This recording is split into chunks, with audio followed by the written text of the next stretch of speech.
Meski telah dilarang melakukan kegiatan yang menimbulkan kerumunan massa saat masa pandemi COVID-19, namun hal tersebut tak menghentikan niat dari pemerintah Desa Cihideng Udik, Kecamatan Ciampea, Kabupaten Bogor dalam menggelar acara penganugerahan dan prestasi terhadap sejumlah RT dan RW di wilayahnya yang dianggap telah mampu memberdayakan masyarakatnya menjadi lebih maju. Ajang penganugerahan dan prestasi bagi Ketua RT dan RW di wilayah Desa Cihideng Udik ini sengaja digelar untuk memberikan motivasi kepada Ketua RT dan RW agar bisa lebih aktif dalam mengemban tugasnya sebagai pelayan masyarakat. Selain untuk memotivasi Ketua RT dan RW, kegiatan ini pun dilakukan sebagai ajang untuk mengevaluasi kinerja dari pemerintahan Desa Cihideng Udik kepada masyarakatnya.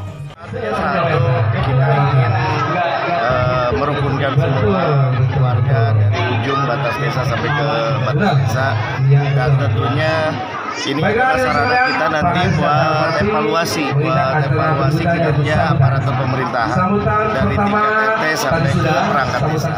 Penganugerahan dan prestasi kepada Ketua RT dan RW ini digelar oleh pemerintah Desa Cihideng Udik dalam rangka tasyakuran 1 tahun jabatan Sang Kepala Desa.